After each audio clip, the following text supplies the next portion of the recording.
50 సంవత్సరాలు పూర్తయినందుకు ఇందిరాగాంధీకి కూడా మేము కృతజ్ఞతలు తెలియజేస్తున్నాం. ఆ రోజు గిరిజనుల పట్ల చిత్తశుద్ధితో గిరిజనులను ఇందిరాగాంధీ ఆదుకోవడం జరిగింది. అందులో ఎలాంటి ఆశ్చర్యపోవాల్సిన అవసరం లేదు. మేము ఒక తల్లిగా దేవునిలాగా భావిస్తాం. కానీ ఇప్పుడు జరిగే రాష్ట్ర ప్రభుత్వంలో కల్లోలం జరుగుతుంది. ఎందుకు కల్లోలం జరుగుతుందంటే ఇక్కడ జరిగినటువంటి 40 లక్షల పైచిలుకున్న గిరిజన బిడ్డలు పాలమూరు జిల్లాలో 14 తాలూకాలలో మా గౌరవ ముఖ్యమంత్రి వాళ్ళు మా పక్క ప్రాంతమే మా కల్లకుర్తి నియోజకవర్గంలో 54,500 ఓటు బ్యాంక్ మాది. అచ్చంపేట కావచ్చు, జడ్చర్ల కావచ్చు, నాగర్కర్నూలు కావచ్చు, షాద్నగర్ కావచ్చు, మహబూబ్నగర్ కావచ్చు, దేవరకద్ర కావచ్చు, ఇవన్నీ 14 తాలూకాలలో ఇక్కడ జరుగుతున్నటువంటి రాములు నాయకు తర్వాత బలరాం నాయకు మా నాయకులే మేము కాదంటలేము.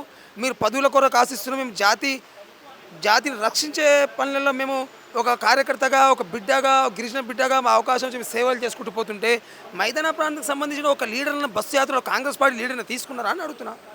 బీజేపీ వద్దు, టీడీపీ వద్దు, కాంగ్రెస్ వద్దు. కాంగ్రెస్ పార్టీలో మీరు పార్టీలకు అతీతంగా మీ కాంగ్రెస్ పార్టీలో గిరిజన నాయకులు లేరా అని అడుగుతున్నా.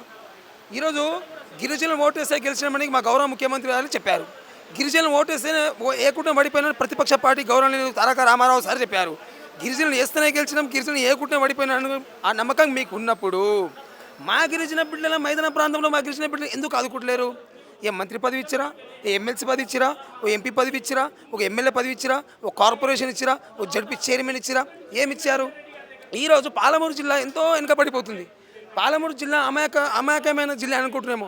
పాలమూరు మైదాన ప్రాంత జిల్లాలు కదిలితే చాలా అల్లకోలమయ్యే పరిస్థితి ఉంది.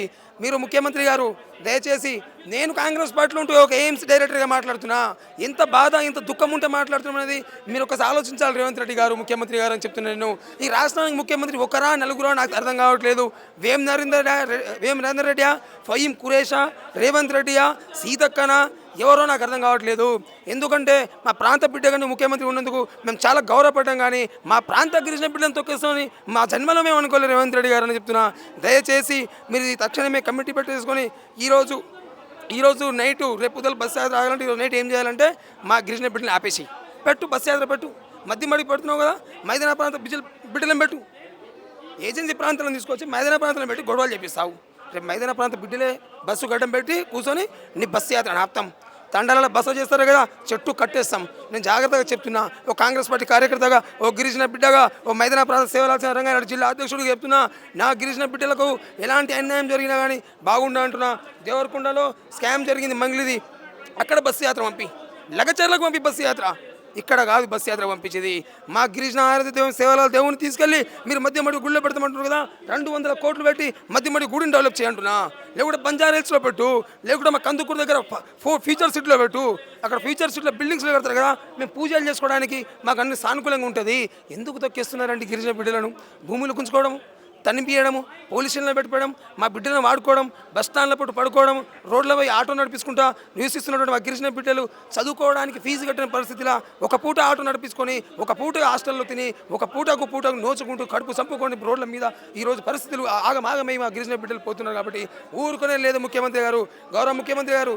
తక్షణమే దీనికి మీరు బస్సు యాత్ర ఆపుతారా, లేకుంటే మైదాన ప్రాంత బిడ్డలను అక్కడ మీరు ఫ్లోర్ కమిటీ పెట్టేసేసి అక్కడ ఇన్ఛార్జ్ చేస్తారు. చూడండి ఎవరు మహబాద్ ఎల్లందు ఖమ్మం అంతా మీరు ఏజెన్సీ ప్రాంతాలను తీసుకొస్తే ఇక్కడ పదవులు ఏజెన్సీ ప్రాంతంలోకి ఓట్లు వేసేది మేమే.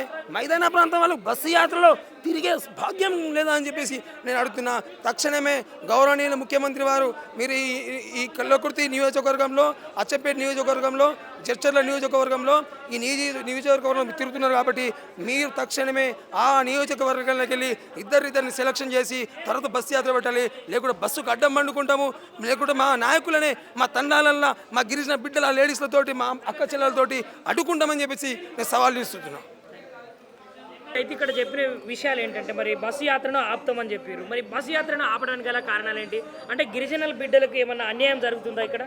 తప్పకుండా జరుగుతుంది కదండి. 3 సంవత్సరాలుగా ప్రజాపాలన ప్రభుత్వంలో ఇందిరాగాంధీ గారి పేరు చెప్పి రిజర్వేషన్లో మేము ఉన్నామని చెప్పేసి ఇందిరాగాంధీ గారి పేరు చెప్పి తండా ప్రజలకు అబద్ధాలు చెప్పి ఈరోజు ఓట్లు తీసుకొని ముఖ్యమంత్రి రేవంత్ రెడ్డి గారేమో ముఖ్యమంత్రి అయ్యారు, వేం నరేందర్ రెడ్డి గారు రాజ్యసభ సభ్యులయ్యారు, మంత్రులేమో అందరూ మంత్రులు అయిపోయారు.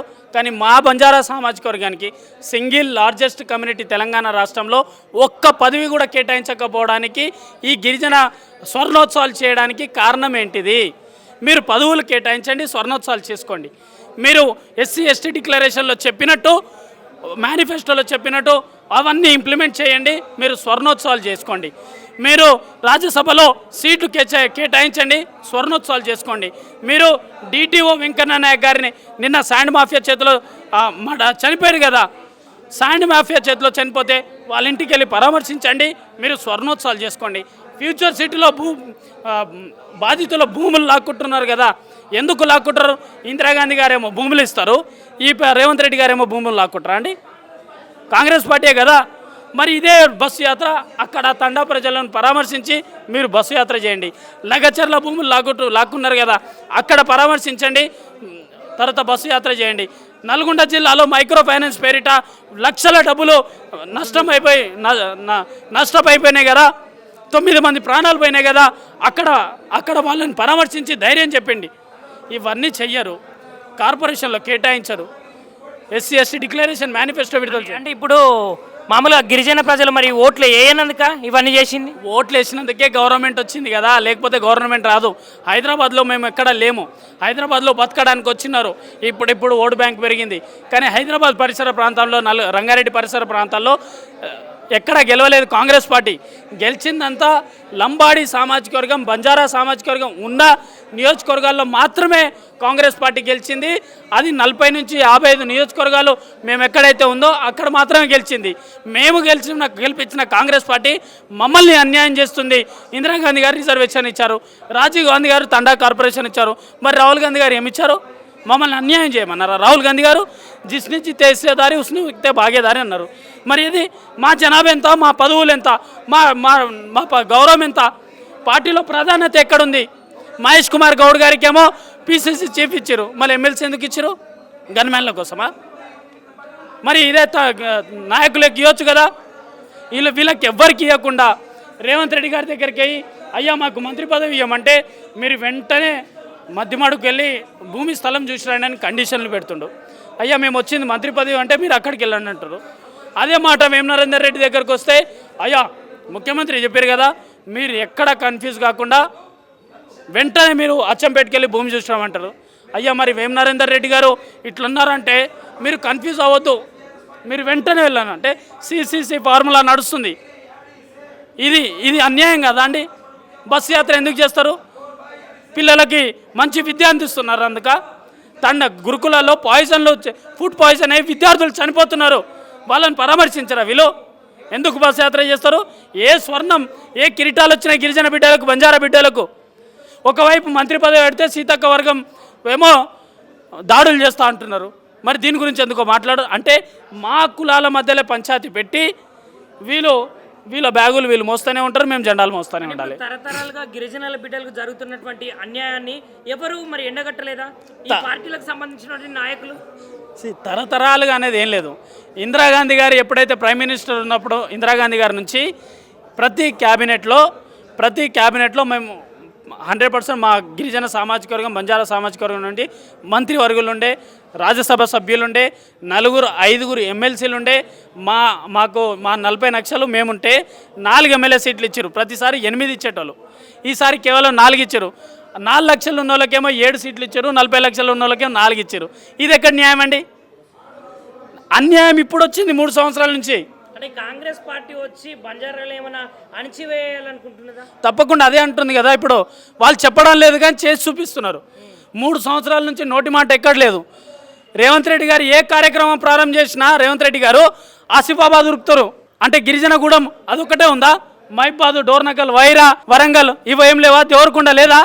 ప్రతి కార్యక్రమానికి ఆసిఫాబాద్ ఉరికితే మరి వేరే ప్రజలు ఎక్కడికి వెళ్ళాలి? ఆసిఫాబాద్ ప్రజలు బీజేపీ కోటేసారు, నీకేయలేదు. అక్కడ ఎవరు కాంగ్రెస్ పార్టీ ఎమ్మెల్యేలు లేరు. ఒక వెడమబోజు ఆయననేమో బెంజ్ కేరళలో యాత్రలు చేస్తున్నాడు, మహోలనేమో బస్సు యాత్ర చేయమంటున్నాడు. ఇది ఎక్కడ అన్యాయం? అందుకే తప్పకుండా తండా ప్రజలు బస్సు యాత్రను వ్యతిరేకిస్తున్నాము. గిరిజన సంఘాలుగా ఆ బస్సు యాత్రను తప్పకుండా అడ్డుకుంటాం. అన్న మరి కాంగ్రెస్ పార్టీ ప్రభుత్వం బంజారాలకు ఏమన్నా అన్యాయం చేసే కుట్రలు ఏమన్నా చేస్తుందా? అదే చేస్తుంది అన్న, దానివల్లనే కదా ఈరోజు మీడియా సమావేశం పెట్టుకుంది. ఎలక్షన్ టైంలో మాకు చెప్పిన 100 రకాల హామీలు ఇచ్చిర్రు, ఇప్పటి వరకు 3 సంవత్సరాలు అవుతుంది, ఎలాంటి హామీలు ఇస్తలేరు కదా. హామీలు ఇవ్వకున్నా కానీ మా గిరిజన మంత్రి, మా ప్రజాప్రతినిధులు ఏం వాళ్ళు పిచ్చులు అయిపోతున్నారో ఏందో మరి. ఎలాంటి హామీలు ఇవ్వనప్పుడు నువ్వు ఎట్లా తీసావు నువ్వు బస్సు యాత్ర? నువ్వు ప్రజలు కొడతారు తండల్లో. రేపు ఆడ లగచర్ల వెళ్ళమని చెప్పు, వీళ్ళని లగచర్లను స్టార్ట్ చేయాలి వీళ్ళకి దమ్ముంటే. లేకపోతే ఇప్పుడు ఫ్యూచర్ సిటీ నడుస్తుందిగా ఇష్యూ, అక్కడ స్టార్ట్ చేయమని చెప్పండి, బట్టలు తీస్తారు. అన్న కేవలము మరి గిరిజనులు అంటే లంబాడీస్కు ఎందుకు పదవులు ఇవ్వడం లేదు? విద్యావంతులు కూడా ఉన్నారు, పెద్ద పెద్ద రాజకీయ పార్టీలలో అనుభవం కలిగినటువంటి వ్యక్తులు కూడా ఉన్నారు. అయినప్పటికీ ఎందుకు మరి ఇంత చిన్న చూపు, ఇంత చులకనగా చూసుకుంటూ పదవుల దగ్గర మిమ్మల్ని దగ్గరికి ఎందుకు రానివ్వట్లేదు అంటారు? ఖచ్చితంగా అన్న, మీరు చెప్పింది 100% రైట్. ఈ రోజు నుంచి ఈ సామాజిక వర్గాన్ని అనుకూలంగా తీసుకుంటే రేపు రాబోయే కాలంలో ఖచ్చితంగా ఈ లంబాడి సామాజిక వర్గం ఉన్నత స్థాయిలో పోతారు, ఉన్నత పదవులో పోతారు, ముఖ్యమంత్రి అయ్యే అర్హత ఉంది వీళ్ళకనే ముందు ఆలోచనతో మాకు అనగతొక్కడం జరుగుతూ ఉన్నది. 100% అది. మరి ఈరోజు పల్లెటూర్లకు ఒకవేళ వెళ్తే ఆప్యాయంగా పలికిరిచ్చేటువంటి మీకు మరి పదవులు లేవు, ఏం లేవు, మరి మీరు ఏ విధంగా ఫీల్ అవుతున్నారన్న? ఇప్పుడు బస్సు యాత్ర తీస్తున్నారు, ఇప్పుడున్న మా ఎమ్మెల్యేలు కానీ ఎమ్మెల్సీలు కానీ మాజీ మంత్రులు ఉన్నారు. రేపు వీళ్ళు బస్సు యాత్ర అని తండాకి వెళ్తారు. వీళ్ళు అక్కడ సమస్య పలానా ఊర్లో పలానా సమస్య ఉందని వీళ్ళకి చెప్తారన్న. చెప్పిన తర్వాత వీళ్ళు మా సమస్య ఉందని ఏ అధికారికి చెప్పడానికి వీళ్ళకు ఆ ఛాన్స్ లేదు. ఎందుకంటే వీళ్ళు చెప్తే ఎవరు చేస్తారు? ఎవరు చెయ్యరు. ఏ సామాజిక వర్గాన్ని ఇప్పుడున్న ఆల్రెడీ మేము మా సంఘాల వాళ్ళు కొన్ని 3 సంవత్సరాల నుంచి సమావేశాలు పెడతా ఉన్నాము. మా సామాజిక వర్గానికి మంత్రి పదవి కానీ రిజర్వేషన్లు కానీ వాళ్ళు ఇచ్చిన హామీలు కానీ ఇవ్వకపోవడం వల్ల మా జాతి వారు ఈ ప్రభుత్వం మీద వ్యతిరేకత ఉంది కాబట్టి ఏదో ఒక సాకు చెప్పుకొని రిజర్వేషన్ ఇచ్చి 50 సంవత్సరాల స్వర్ణోత్సవం పేరు మీద మళ్ళీ ఈ సామాజిక వర్గాన్ని కూల్ చేయాలనే ఆలోచనతో ఈరోజు ఈ ప్రయాణం చేస్తూ ఉన్నారు వీళ్ళు. అన్న మరి ఇప్పుడు మీరు చెప్పినట్టు ఈరోజు మీరు మీటింగ్ పెట్టుకున్నట్టు ఈరోజు మీరు కార్యాచరణ చేసినట్టు ఒకవేళ రేపు బస్సు యాత్ర జరిగితే మీ కార్యాచరణ ఏ విధంగా ఉండబోతుంది? కార్యాచరణ ఏం లేదండి, రేపు బస్సు యాత్ర స్టార్ట్ అవుతుంది. ఈరోజు సాయంత్రం వరకు ఈ లీడ్ ఎవరు తీసుకున్నారో, ఈ బస్సు యాత్ర ఇందిరమ్మ బస్సు యాత్ర ఎవరు తీసుకున్నారో వాళ్ళు ఈరోజు సాయంత్రం వరకు ఏదన్నా ప్రకటించాలా. గవర్నమెంట్ నుంచి మీరు మంత్రి పదవి తీసుకొస్తారా, లేకపోతే మీరు ఎలక్షన్ టైంలో సామాజిక వర్గాన్ని, మా గిరిజన సామాజిక వర్గాన్ని 10% నుంచి 12% పెంచుతామని అప్పట్లో ఇచ్చిన హామీలు ఇస్తారా? చివరిలో డిక్లరేషన్ మీరేమేమి ఇచ్చారా? మీరు రేపు మీరు స్టార్ట్ చేసే ముందు మా సామాజిక వర్గానికి, మన సామాజిక వర్గాన్ని మీరు ఏం మేలు చేస్తున్నారో అది చెప్పకపోతే మా సంఘాల వారు అందరూ ఏడబడితే అక్కడ మేము ఈ బస్సు యాత్రను అడ్డుకుంటామని మేము ఖచ్చితంగా డిమాండ్ చేస్తూ ఉన్నాము. అన్న మీరు గిరిజన బిడ్డగా, ఒక చదువుకున్నటువంటి మేధావిగా ఈ ప్రజానీకానికి, ఈ కాంగ్రెస్ పార్టీకి, ఈ సర్కార్కి ఏమని చెప్పదలుచుకున్నారు? తండా ప్రజలకు విజ్ఞప్తి ఏంటిదంటే, ఈ కాంగ్రెస్ పార్టీ వచ్చి 3 సంవత్సరాలు అవుతున్నా కానీ ఇప్పటి వరకు మన సామాజిక వర్గాన్ని ఎలాంటి లాభదాయక అభివృద్ధి మార్గంలో లేని పరిస్థితి ఉంది. కాబట్టి గ్రామాలకు వచ్చే ఈ బస్సు యాత్ర మీరు అడ్డుకోవాలని, మీకు అవసరమైతే కారం కానీ ఏదంటే అది మీకు పడితే మీరు అడ్డుకొని ఖచ్చితంగా వాళ్ళకు మళ్ళా తిప్పికొట్టాలని నేను కోరుతా ఉన్నాను. జై సేవలాల్. రాబోయే రోజుల్లో మేము ఈరోజు మాకు అవకాశం ఇస్తే రాబోయే రోజుల్లో మేము ఎక్కడ ఉన్నత స్థాయిలో ఎదిగిపోతామని చెప్పేసి, మా ముఖ్యమంత్రి సీట్లో ఎక్కడ కూర్చుంటామని చెప్పేసి కావాలని కుట్రపూరితంగా ఈ ప్రభుత్వం చేస్తూ ఉందని చెప్పేసి మేము డిమాండ్ చేస్తున్నాం. ఏ విధంగా ఉండబోతుంది ముందు మీ కార్యాచరణ? ఈ బస్సు యాత్రలనే కావచ్చు, లేదంటే మీకు కాంగ్రెస్ పార్టీ అన్యాయం చేసినటువంటి సీట్ల విషయంలో రేపు ఖచ్చితంగా ఈ కార్యక్రమం స్టార్ట్ చేస్తే బట్టలు ఊడవేసి ఖచ్చితంగా గ్రామంలో ఉన్నటువంటి ప్రజలు ఖచ్చితంగా కొడతారని చెప్పేసి మేము హెచ్చరిస్తున్నాము ప్రభుత్వానికి. అన్న ఏంటి మరి అసలు విషయం ఏంటి? మరి ఇందిరా బస్సు యాత్రను ఎందుకు ఆపదలుచుకున్నారు మీరు? ఇందిరా బస్సు యాత్రలో ఏదైతే వాళ్ళు మీటింగ్ పెట్టుకున్నారో మొన్న, ఆ మీటింగ్లో ఎవరన్నా ఆ బస్సు యాత్రకు సంబంధించింది మన కడతాళ్ళు, అమన్గల్, కల్వకుర్తి, అలా డిండి నుంచి అచ్చంపేట నుంచి మద్దిమడుగు ఈ ప్రాంతానికి సంబంధించిన నాయకులు ఒక్కళ్ళనే ఉన్నారా దాంట్లో? ఆ ప్రాంతాలకు సంబంధించిన 40 సంవత్సరాల నుంచి 50 సంవత్సరాల నుంచి కాంగ్రెస్ కార్యకర్తలు కావచ్చు, కాంగ్రెస్ పార్టీని భుజాలపైన మోసుకొని వెళ్తున్న నాయకులు ఎవరైనా ఉన్నారా ఆ లిస్టులో? వాళ్ళ పేర్లు ఏమైనా ఉన్నాయా? వాళ్ళ పేర్లు లేదు, వాళ్ళ ఊరు లేదు. అక్కడ ఉన్న ఆ 8-9 మంది ఎవరున్నారు? 2 నల్గొండ నుంచి, మిగతా 3 ఖమ్మం నుంచి, మళ్ళీ మిగతా ముగ్గురేమో మన వరంగల్ నుంచి వీళ్ళైన నాయకులు, మిగతా వాళ్ళు లేరా? లోకల్ లీడర్లకు ఇన్ఫామ్ చేయాలని తెలియదా? వాళ్ళకి ఏ కార్యాచరణ చెప్పకుండా వీళ్ళే ఇప్పుడు మధ్యమడుగు యాత్ర అని చెప్పేసి స్టార్ట్ చేస్తే బాగలేదు, ఇది ఉండదు గిట్టంగా. దీనికి మేము ఖచ్చితంగా అడ్డుకుంటాము. వాళ్ళు చేసుకోవాలంటే వాళ్ళ కాన్స్టిట్యున్సీలో పోయి మీరు పెట్టుకోవాలి. మీ కాన్స్టిట్యున్సీలో మీ డిస్టిక్లో పోయి పెట్టుకోవాలి. మా డిస్టిక్లో చాలామంది లీడర్లు ఉన్నారు. గత 40 సంవత్సరాల నుంచి కాంగ్రెస్ జెండాని భుజం పైన ఎత్తుకొని హనుమనాయక్ తిరిగారు. హనుమనాయక్ గారి పేరు ఉంది దానిలో. హనుమనాయక్ గారిని ఎక్కడైనా ప్రస్తావించిరా? ఆయన పేరు కాకుండా ఆయన ఎక్కడైనా మీరు ఏ నామినేటెడ్ పదవిలైనా ఇప్పించిరా మీరు? ఇలాంటి దాఖలాలు ఏమైనా ఉన్నాయా? ఇవి లేకుండా, ఎలాంటి కార్యాచరణ లేకుండా మీరు ఎలా సాగుతారు ముందుకి? ఇది ఒకటే కాదు, మంగ్లీ విషయం కావచ్చు. మంగ్లీ విషయంలో నల్గొండ డిస్టిక్ మన దేవరకొండ కాన్స్టిట్యున్సీలో బాలునాయక్ ఏ రోజైనా బాధితులను పరామర్శించారా? అదే కాదు, పక్కనే శంకర్ నాయక్ గారు ఉంటారు. శంకర్ నాయక్ గారు మీరు ఏ రోజైనా పరామర్శించిరా?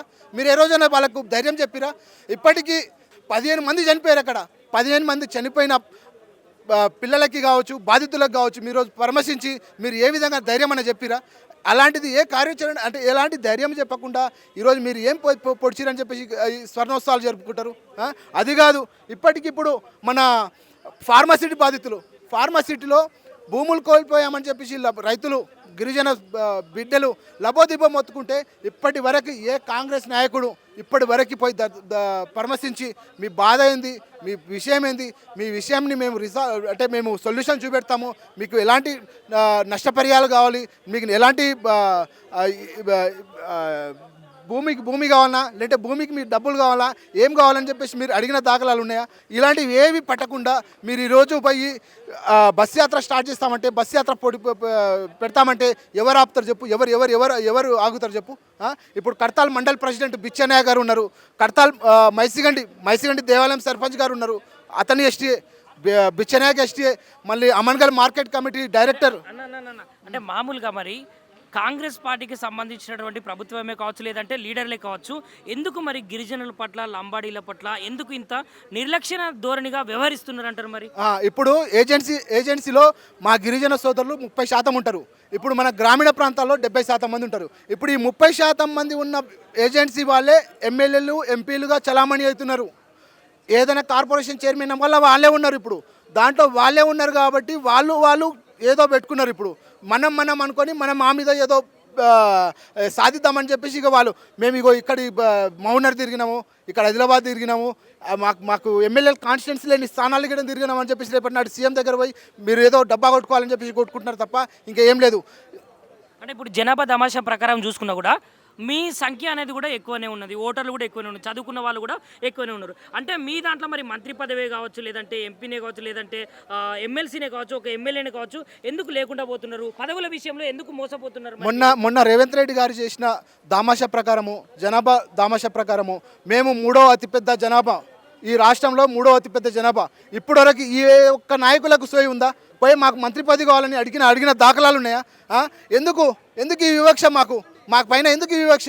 మేము కొద్దిగా చదువుకున్నాము, ఇప్పుడే పైకి వస్తున్నాము. ఇప్పుడు మాకు తొక్కడానికే చూస్తున్నారు ఈ నాయకులు. ఎవరైతే ఏజెన్సీ నాయకులు ఉన్నారో ఆ ఏజెన్సీ నాయకులు మాకు తొక్కడానికే చూస్తున్నారు. అందుకనే మేము ఏజెన్సీ నాయకులకు ఖబర్దార్, మేము మిమ్మల్ని ఖచ్చితంగా ఆపుతాము, మిమ్మల్ని తిరగనీయము. మీరు తిరగాలనుకుంటే మీ ప్రాంతంలో తిరగండి, మీ కాన్స్టిట్యున్సీలో తిరగండి, మీ డిస్టిక్లో తిరగండి, కానీ మా ఏరియాలో తిరగొద్దు. మా ఏరియాలో వచ్చి మీరు మాట్లాడొద్దు. మీరు ఏం మాట్లాడాలనుకున్నా మా పర్మిషన్ తీసుకొని మీరు మాట్లాడాల్సిందే. అంతేగాని మీరు ఈ 70% ఉన్న గ్రామీణ ప్రాంతాల్లో మాకు మోసం జరగకుండా చూడాలని చెప్పేసి రేవంత్ రెడ్డి గారిని మేము కోరుకుంటున్నాము. నెక్స్ట్ వచ్చే ఇప్పుడు ఏదైతే ఎమ్మెల్యే స్థానాలు, ఎంపీ స్థానాలు పెంచుతామని చెప్తున్నారో ఆ పెంచిన స్థానాల్లో ప్రతి ఒక్క డిస్టిక్ వైజ్ దామాషా ప్రకారం జనాభా దామాషా తీసుకొని ఒక్కొక్క డిస్టిక్కి ఎన్ని 1 వస్తుందా 2 వస్తుందా అట్లా ఎమ్మెల్యే సీట్లు కేటాయించాలని చెప్పేసి నేను కోరుకుంటూ ముఖ్యమంత్రి గారికి విన్నవిస్తున్నాను. ఈ విషయాన్ని మీరు తీసుకెళ్లాలని చెప్పేసి నేను విన్నవిస్తున్నాను. నమస్తే అన్న. మరి ఎందుకన్నా ఇప్పుడు మీరు ఈ బస్సు యాత్రను ఆపాలనుకుంటున్నారు? ముఖ్య కారణాలు ఏమున్నాయి? అంటే కాంగ్రెస్ పార్టీ ఏమన్నా మిమ్మల్ని అణిచివేసే ప్రయత్నాలు ఏమైనా చేస్తున్నాయా? ఇది మొత్తము ముఖ్యమంత్రి రేవంత్ రెడ్డి గారి మైండ్ నుంచి వచ్చిన కపట నాటకం ఇదేంటంటే ఈ గిరిజన నాయకులు నిజంగా అమాయకులా, లేకుంటే వాళ్ళకి సోయి లేదా, లేకుంటే పడుకొని ఉన్నారా తెలియదు, కానీ ఆయన అంటే తందన అంటున్నారు. ఆయనను గిరిజన జాతి మొత్తాన్ని తొక్కే ప్రయత్నంలో రేవంత్ రెడ్డి చూస్తుంటే, కానీ ఆయనను ఎత్తుకునే ప్రయత్నంలో వీళ్ళు ఉన్నారు. సిగ్గులేని మా గిరిజన నాయకులు మొత్తం మా ప్రజాప్రతినిధులు బస్ ఎక్కి మొత్తం యాత్ర చేస్తారంట.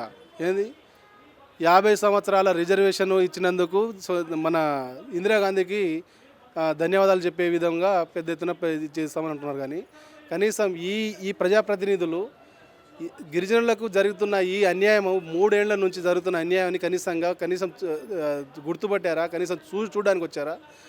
మీరు హైదరాబాద్ నుండి శ్రీశైలం మన మధ్యమడుగు వెళ్తూ ఉంటున్నారు కదా, శ్రీశైలం హైవేలోనే పక్కనే కందుకూరు పక్కనే ఫ్యూచర్ సిటీ అవుతుంది కదా. ఫ్యూచర్ సిటీలో రైతులు భూమి కోల్పోయిన రైతులు 3 నెలల నుంచి ధర్నాలు చేస్తూ ఉన్నారు. వాళ్ళు నిరసనలు చేస్తూ ఉన్నారు. వాళ్ళు ఎక్కడెక్కడో వచ్చేసి మీ ఇంటి గడపల దగ్గర కూడా వస్తే మీరు అక్కడ రానియరు, కానీ మీరు వాళ్ళని దాటేసి పోతామని అని చెప్పేసి అనుకుంటున్నారు కదా. వాళ్ళ పరిస్థితి ఏంది? ముఖ్యమంత్రి రేవంత్ రెడ్డి ముఖ్యమంత్రి కాకంటే ముందు బీఆర్ఎస్ గవర్నమెంట్ ఉన్నప్పుడు అక్కడ ఫార్మసిటీ కడుతుంటే అప్పుడు వచ్చేసి ఇచ్చిన హామీ ఏందయ్యా? రేవంత్ రెడ్డి గారు మీరు ఇచ్చిన హామీ ఏంది? మీ మంత్రులు ఇప్పుడు ప్రజెంట్ ఉన్న మంత్రులు అప్పుడు వచ్చినప్పుడు మన బట్టి విక్రమార్క గారు, సీతక్క గారు వీళ్ళందరూ వచ్చేసి ఇచ్చిన హామీలేంది? మీరు ఇచ్చిన భూమి దాని తర్వాత తీసుకున్న డబ్బులు కూడా మీ డబ్బులు మీకే డబ్బులు మీవే భూమి మీదే అన్నావు. ఏమైంది ఇప్పటివరకు? భూమి లేదు, డబ్బు లేదు. ఉన్న భూమి లేదు, డబ్బు లేదు, ఉన్న పట్ట ల్యాండ్ కూడా గుంజుకున్నావు. ఇప్పుడు నువ్వు ఆ పట్ట ల్యాండ్ గుంజుకుని ఇప్పుడు ఆ రైతులు మొత్తము ఆ రైతులు వాళ్ళ పరిస్థితి ఏంది? ఒక్క ఎకరం కూడా ల్యాండ్ లేదు. పక్కన ఉన్న ల్యాండ్ 3 కోట్లకు పోతుంటే వీళ్ళ ల్యాండ్ మొత్తం వీళ్ళు గుంజుకున్నారు. వాళ్ళు ఇమ్మంటే ఇయ్యరు. మొత్తం పిల్లల పెళ్ళిళ్ళు చేసుకుందామన్నా కానీ చేయాలన్నా కానీ వాళ్ళ పరిస్థితి చేయలేని పరిస్థితిలో ఉన్నారు. వాళ్ళ సమస్యలు చూడకుండా మీరేమో అక్కడి నుంచి వెళ్తామంటున్నారు. మీరు రండి, అక్కడికి రండి, ఫ్యూచర్ సిటీ రైతుల కోసం రండి. రారు. మీరు లగచర్ల రైతుల దగ్గరకు వెళ్ళారా? వెళ్ళరు. కనీసం గిరిజనులకు మంత్రి పదవి ఉందా? అడిగే సోయి ఉందా మీకు కనీసం? అంటే అన్న ఎందుకు కేవలము గిరిజనులు, లంబాడీసు వీళ్ళు ప్రజలకు లేకపోతే వాళ్ళకు ఉన్నటువంటి ప్రాంతాలకు వేరే ఉంటారు కాబట్టి వాళ్ళకి ఇవ్వద్దు అని మీ పైన ఏమైనా అణిచివేత అనేది ప్రారంభమైందంటారా? మరి మీ దాంట్లో కూడా ఓటు బ్యాంకింగ్ ఉంది, దాని తర్వాత చదువుకున్నటువంటి విద్యావంతులు ఉన్నారు, ఆ జనాభా లెక్కల ప్రకారం చూసుకున్నా కూడా ఒక వంతు మీరు కూడా ఉన్నారు. మరి ఎందుకు ఇంత అణిచివేత? మేము వాస్తవం చెప్పాలంటే లంబాడీలో తండాల్లో ఉంటారు, ఊరికి దూరంలో ఉన్నారు కాబట్టి వీళ్ళకి ఏమో నాలెడ్జ్ లేదు, వీళ్ళు అసలు సమాజం గురించి సమాజ స్పృహ లేదని అనుకొని మా వాళ్ళకు మొత్తం ఇప్పటివరకు అన్యాయం చేసుకుంటూనే ఉన్నారు. కానీ ఇప్పటికైనా మేలుకోండి. మీరు మొన్న చెప్పిన దాంట్లో చూసుకుంటేనే 3% అంటే జనాభాలో 3వ వంతు మాదే ఉందని చెప్పేసి అంటున్నారు. కానీ మా గిరిజన నాయకులు ఇంకా నిద్రలోనే ఉన్నారు, మేలుకోలేదు. మేమేం చేస్తున్నాం అంటే ఇప్పుడైనా సరే తండాకు వెళ్తాము, ప్రతి ఒక్కరిని తట్టి లేపుతాము. లేపి ఏందయ్యా మీరు చేసింది? ఇంత పెద్ద జనాభా ఉన్నదానికి కనీసం మంత్రి పదవి ఇవ్వకుండా, దాంతోపాటు మన రవీందర్ నాయక్ గారు మీరు బస్సు యాత్ర చేసుకొని వెళ్తూ ఉన్నారు కదా, మైదాన ప్రాంతంలో ఉన్న గిరిజనులు ఏం చేసిరా మీకు? కనీసం మీరు మంత్రి పదవి కోసమో మీ ప్రయత్నాలు మీరు ఉన్నారు, కానీ ఇప్పటివరకు ఒక్క ఎమ్మెల్యే కూడా లేరు మైదాన ప్రాంతం నుంచి. ఏజెన్సీ ప్రాంతంలో ఉన్న వాళ్ళే ఇప్పటివరకు మొత్తం 50 ఏళ్ల నుంచి పరిపాలించుకుంటూ వస్తున్నారు. అక్కడే ఎమ్మెల్యేలు అవుతున్నారు, ఎమ్మెల్సీలు అవుతున్నారు, ఎంపీలు అవుతున్నారు, అంతా అక్కడే ఉన్నారు. కానీ ఉమ్మడి మహబూబ్ నగర్, ఉమ్మడి రంగారెడ్డి మొత్తం ఇప్పటివరకు ఒక్క ఎమ్మెల్యే లేడు, ఒక ఎంపీ లేడు, ఒక జడ్పీ చైర్మన్ లేడు. కనీసంగా వాళ్ళ గొంతు వినిపిద్దామంటే ఇంతవరకు ఒక్క లంబాడీలో వాళ్ళ నుంచి ఒక్కడు కూడా రాలేదు. మరి మీరు రేవంత్ రెడ్డి గారికి మీరు ఏమి చెప్పదలుచుకున్నారు రేపటి ప్రోగ్రాం గురించి, రేపటి కార్యాచరణ గురించి, అదేవిధంగా ఈ పదవుల విషయంలో గురించి? మేము రేవంత్ రెడ్డి ఇక్కడైనా మేలుకో, ఎందుకంటే మీరు గిరిజనులకు ఎప్పుడైతే అన్యాయం చేసారో అప్పటి నుంచే మీ పతనం స్టార్ట్ అయింది. మేము మొత్తము రాబోయే ఎలక్షన్లో మీరు లేనిపోని ఉసిగొలుతూ చెప్తా ఉన్నారు కదా, ఇప్పుడైనా కరెక్షన్ చేసుకొని గిరిజనులకు ప్రాధాన్యత ఇవ్వండి. లేని ఏడల రాబోయే ఎలక్షన్లో మాత్రం మీ పార్టీని మేము బొందబెడతాం ఖచ్చితంగా. అది గిరిజనుల నుంచే స్టార్ట్ అవుతుంది. మీ పతనం ఇప్పుడే స్టార్ట్ అయింది. మీరు ఇప్పుడైనా సరిదిద్దుకోండి, లేకపోతే మాత్రం మా వాళ్ళ మొత్తం తండాలు తిరిగి అందరినీ తట్టి లేపి మిమ్మల్ని పతనం చేసే ప్రయత్నంలోనే ఉంటాం.